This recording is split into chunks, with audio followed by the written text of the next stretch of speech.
Hello guys and welcome back to another video of our channel. आज के lecture के अंदर हम स्टडी करेंगे कॉची स्क्वार्ट्ज इनइक्वालिटी के बारे में। उसका स्टेटमेंट देखेंगे और उसको प्रूव करेंगे। ठीक है, कई जगह पर हम देखते हैं तो हमको काफ़ी बड़ा बड़ा उसका स्टेटमेंट और प्रूफ मिलता है, हमको पता नहीं चलता कि कैसे उसको तैयार करें, कैसे उसको याद रखें। काफ़ी सिंपल और ईजी सा है कॉची स्क्वार्ट्ज इनइक्वालिटी। वीडियो के अंदर एंड तक बने रहिएगा, आपको पूरी आसानी से मैं समझा दूंगा कॉची स्क्वार्ट्ज इनइक्वालिटी क्या होता है, उसका स्टेटमेंट और उसको प्रूव कैसे करना है। स्टार्ट करते हैं। State and prove Cauchy Schwarz inequality of vectors. हमको वेक्टर्स के लिए क्या करना है, उसको प्रूव करना है। ठीक है, तो सबसे पहले उसका स्टेटमेंट देख लेते हैं, उसके बाद हम क्या करते हैं, उसको स्टेप बाय स्टेप प्रूव करते हैं। If x and Y be any two vectors then, अगर हमारे पास x और y दो क्या है, एक वेक्टर से तो क्या होगा, mod of x into y less than और equal to mod of x into mod of y। यहाँ पर जो दो लाइन की है हम उसको कैसे कह सकते हैं, मोड भी कह सकते हैं और लेंथ भी कह सकते हैं। हम पहले उसको कैसे पढ़ सकते हैं, mod of x y less than और equal to mod of x into mod of y।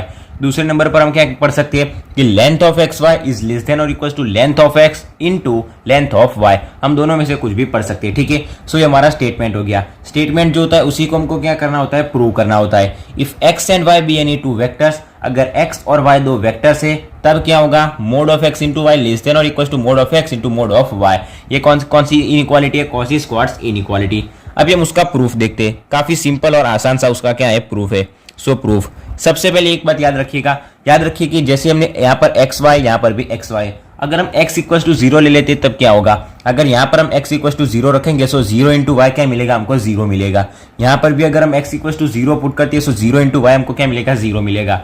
मतलब ये जो हमारे पास जो टर्म है, ये जो इनइक्वालिटी है, उसके अंदर अगर हम x इक्वल टू 0 पुट करेंगे सो रिजल्ट के अंदर हमको क्या मिलेगा, दोनों साइड इक्वल टू हमको क्या मिल जाएगा, 0 मिल जाएगा। मतलब x की वैल्यू 0 होगी नहीं। तो सबसे पहले हम वो लाइन लिखेंगे कि अगर x की वैल्यू 0 होगी, यानी कि if x equal to 0 then result hold, उसका हमको रिजल्ट क्या मिलेगा, दोनों side equal to 0, then the result hold both side equal to 0। हम ये एक लाइन लिखेंगे, बाकी सारे कैसे स्टेप आएंगे, कैलकुलेशन वाले स्टेप आएंगे। ठीक है, सबसे पहले हम लिखेंगे कि if x equals to 0, if x equals to 0, then the result hold, then the result, उसका हमको रिजल्ट क्या मिलेगा, result holds both sides equals to 0, both sides equals to 0। ठीक है, अगर दोनों साइड अगर हमको 0 मिल जाएगा सो हमारी इनइक्वालिटी रहेगी नहीं। सो हम क्या कह सकते हैं कि x is not equals to 0, x is not equals to 0। ठीक है, ये एक ही लाइन हमको लिखनी थी, बाकी सारे मैथमेटिकल स्टेप है। ठीक है, भी हम स्टार्ट करते हैं।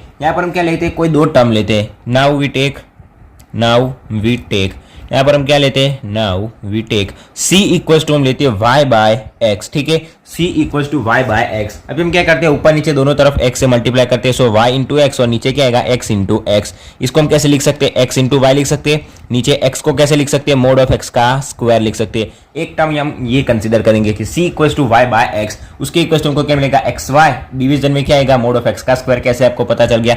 दूसरे नंबर पर हम क्या कंसीडर करेंगे, एंड हम कंसीडर करेंगे कि cx इक्वल्स टू हम कंसीडर करेंगे p।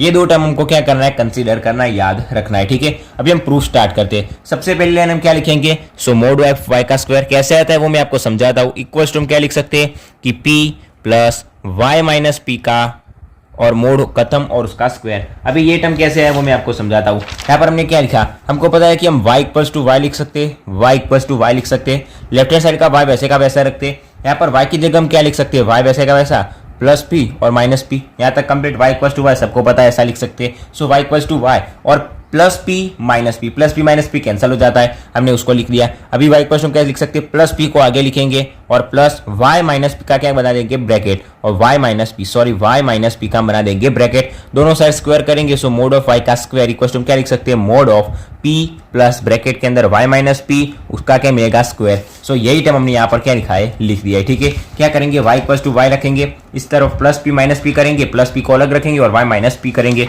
और दोनों तरफ क्या करेंगे, उसका स्क्वायर। सो हम ये टर्म लिख सकते हैं, आपको आसानी से पता चल गया होगा।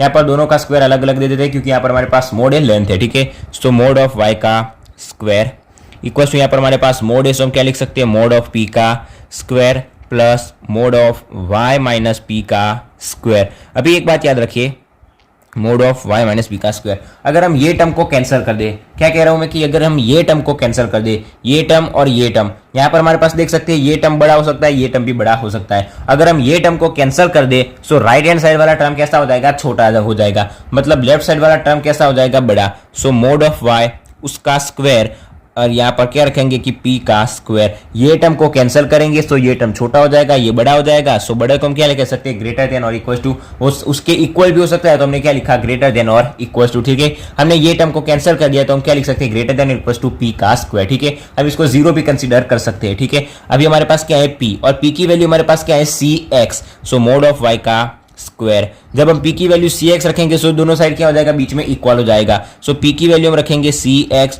उसका आएगा स्क्वायर। सो y का स्क्वायर इक्वल टू c को बाहर ले जाते हैं तो c का स्क्वायर अलग हो जाएगा और मोड ऑफ x का स्क्वायर हो जाएगा। ठीक है, यहाँ तक complete. So mode of y का स्क्वायर इक्वल टू, यहाँ पर हम देख सकते हैं c की वैल्यू c स्क्वायर। सो हमारे पास c की वैल्यू है x y by mod of x का स्क्वायर। सो c की वैल्यू हमारे पास कितनी है, x y by mod of x का स्क्वायर, ये हमारे पास इसकी वैल्यू है। अब ये क्या आएगा, c का स्क्वायर यानी कि उसका square into mod of x का स्क्वायर। ठीक है, अभी हमको पता है कि यहाँ पर हम क्या लिख सकते हैं, x इंटू वाई का स्क्वायर, नीचे डिवीजन में x स्क्वायर उसका स्क्वायर। सो हम लिख सकते हैं यहाँ से एक्स स्क्वायर कैंसिल हो जाएगा। यहाँ पर क्या होगा, एक्स स्क्वायर का स्क्वायर यानी कि x की पावर 4। सो एक्स स्क्वायर कैंसिल हो गया तो हमारे पास क्या बचेगा, x की पावर 4 बचेगी। ठीक है, यहाँ तक कंप्लीट। अभी हम क्या लिखते हैं, सो नाउ हम लिखेंगे कि y मोड ऑफ y उसका स्क्वायर इक्वल टू, हम क्या लिख सकते हैं, यहाँ पर ऊपर बचेगा एक्स वाई उसका स्क्वायर x इंटू वाई का स्क्वायर। नीचे डिवीजन में हमारे पास क्या बचेगा, मोड ऑफ x का स्क्वायर था, उसका भी स्क्वायर था, यानी कि मोड ऑफ x का स्क्वायर उसका भी स्क्वायर, यानी कि 2 इंटू 2 क्या होगा, 4। सो मोड ऑफ x की पावर 4, जिसमें से 2 कट गया तो हमारे पास क्या बचेगा, 2 बचेगा, 2 यहाँ से कट गया। सो नीचे हमारे पास बचेगा मोड ऑफ x उसका स्क्वायर। ठीक है, यहाँ तक कंप्लीट। अभी हम क्या करते हैं, मोड ऑफ x को यहाँ पर ले जाते हैं। अभी मुझे एक बात बताइए कि 4/2 होता है और 4 होता है, दोनों में से बड़ा कौन सा होगा, 4। ठीक है, मान लीजिए कि हमारे पास इसकी वैल्यू 4 है, इसकी वैल्यू 2 है। सो 4/2 यानी कि क्या होगा, 2 होगा। अगर हम x को इधर मल्टीप्लाई कर दे यानी कि 2 को इधर मल्टीप्लाई कर दे तो हमारे पास सिर्फ क्या बचेगा, 4 बचेगा। मतलब ये वाला टर्म x इंटू वाई का स्क्वायर, वो टर्म हमारे पास क्या हो जाएगा, बड़ा हो जाएगा। ठीक है, सो x को इधर मल्टीप्लाई करते हैं, सो x का स्क्वायर y का स्क्वायर यानी कि x इंटू वाई दोनों का स्क्वायर, उसके इक्वल टू हम क्या लिख सकते हैं, ये x इंटू वाई उसका स्क्वायर। अभी एक बात याद रखना, मैंने अभी आपको बताया कि 4/2 और 4 दोनों में से बड़ा कौन सा होता है, सो 4। मान लीजिए कि x इंटू वाई का स्क्वायर उसकी वैल्यू हमारे पास कितनी है, 4 है, और मोड ऑफ x का स्क्वायर उसकी वैल्यू कितनी है, हमारे पास 2 है। सो 4/2 यानी कि हमको क्या मिलेगा, 2 मिलेगा। लेकिन ये जो 2 है अगर हम उसको इस तरफ मल्टीप्लाई कर दे सो ये जो 4 क्या हो जाएगा, इस तरफ वाला टर्म क्या हो जाएगा, बड़ा हो जाएगा। सो यहाँ पर हम क्या लिखेंगे, इक्वल टू नहीं लिखेंगे, 4/2 का क्या मिलेगा, हमको सिर्फ 4 मिलेगा, क्योंकि 2 को हमने इधर मल्टीप्लाई कर दिया। सो 4 को किससे डिवाइड करेंगे, 1 से, जो हमको 4 ही मिलेगा। ठीक है, ये मैं आपको समझाने के लिए बोल रहा हूं। सो ये टर्म क्या हो जाएगा, बड़ा हो जाएगा राइट साइड वाला। सो हम इसको क्या लिख सकते हैं, लेस देन और इक्वल टू लिख सकते हैं। डायरेक्टली इक्वल टू हम नहीं लिख सकते, क्या लिख सकते हैं, लेस देन और इक्वल टू। अभी दोनों तरफ से हम स्क्वायर को हटा देंगे, सो हमको क्या मिलेगा, यहाँ पर x इंटू वाई इसका स्क्वायर लेस देन और इक्वल टू हम क्या लिख सकते हैं, mod of x into mod of y। ठीक है, अब उसको लेंथ भी लिख सकते हैं, डायरेक्टली लिख देंगे कि हैंस प्रूव्ड। हमारी जो कंडीशन थी वो सिंपली यहाँ पर क्या हो गई, कॉसी स्क्वाड्स इनइक्वालिटी की कंडीशन प्रूव हो गई। काफी सिंपल सा हमारे पास क्वेश्चन था, state and prove Cauchy Schwarz inequality. लोग बड़ा बड़ा समझाते लेकिन इतना ज्यादा समझने की कोई जरूरत नहीं होती, काफी सिंपल सा क्वेश्चन था। फिर से एक बार समझ लेते हैं, अगर x और y दो वेक्टर हो गए तब हमारे को क्या प्रूव करना होगा, x into y less than और equal to x into y. ठीक है, अगर x इक्वल टू 0 होगा तो रिजल्ट में हमको क्या मिलेगा, दोनों साइड इक्वल टू 0, दोनों साइड इक्वल टू 0 हो नहीं सकता, मतलब x 0 होगा नहीं। तो हमने दो कंडीशन ले ली कि अगर c की वैल्यू y बाई x ले ले, दोनों को ऊपर नीचे दोनों जगह x से मल्टीप्लाई कर देंगे सो हमको ये टर्म मिल जाएगा। और दूसरा टर्म हम कंसीडर करेंगे कि cx इक्वल्स टू p, ये टर्म हमने कंसीडर किया। ठीक है, अभी हम लेते हैं कि y square equals to p plus y minus p का स्क्वायर। ये कैसे हमको पता है, y equals to y, right side जो y था उसके अंदर प्लस p माइनस p करेंगे, काफी सिंपल सा टर्म है। यहाँ पर हमारे पास मोड था, उसका स्क्वायर था, तो हम मोड के अंदर अलग अलग ले सकते हैं। सो पी का स्क्वायर वाई माइनस पी का स्क्वायर, ये टर्म को अगर हम हटा देंगे इस तरफ, अगर ये टर्म 0 हो जाएगा, ये टर्म दो टर्म थे तो दो टर्म कैसे होते, बड़े होते, हम ऐसा कंसीडर करते हैं इसके अंदर। ठीक है, कि दो टर्म होंगे तो बड़े होंगे, लेकिन यहाँ से अगर ये टर्म निकल जाए तो वो क्या हो जाएगा, 0 हो जाएगा। सो ये टर्म अगर छोटा था, ये निकल गया तो क्या हो जाएगा, बड़ा हो जाएगा। बड़ा हो सकता है और इक्वल टू भी हो सकता है। सो हमने ग्रेटर देन और इक्वल टू ले लिया, पी की वैल्यू cx रख दी, सी की वैल्यू रख दी, और हमको पता था यहाँ से मोड ऑफ एक्स का स्क्वायर मोड ऑफ एक्स का स्क्वायर दोनों क्या हो जाएंगे, कैंसिल हो जाएंगे। सो हमको ये टर्म मिल गया, इसको हमने इस तरफ ले जाए तो क्या होगा, लेस देन और इक्वल टू हो जाएगा। ये मैंने आपको समझा दिया कि लेस देन इक्वल टू कैसे हो गया, 4/2 और 4 दोनों में से बड़ा कौन सा होता है, 4 बड़ा होता है। वैसे क्या हो जाएगा, यहाँ पर लेस देन और इक्वल टू हो जाएगा। सो ये था हमारा कॉसी स्क्वाड्स इनइक्वालिटी, उसका प्रूफ। ठीक है, आपको आसानी से पता चल गया होगा, काफी सिंपल सा हमारे पास क्या था, इनइक्वालिटी उसका प्रूफ था। आशा रखता हूँ आज के लेक्चर के अंदर आपको जो भी हमने देखा कॉची स्क्वाड्स इनइक्वालिटी, उसका स्टेटमेंट और प्रूफ आपको आसानी से पता चल गया होगा। वीडियो अच्छा लगा हो तो वीडियो को लाइक और शेयर जरूर से करना, और अगर चैनल पर नए हो तो चैनल को सब्सक्राइब भी जरूर से कर देना। So thanks for watching guys.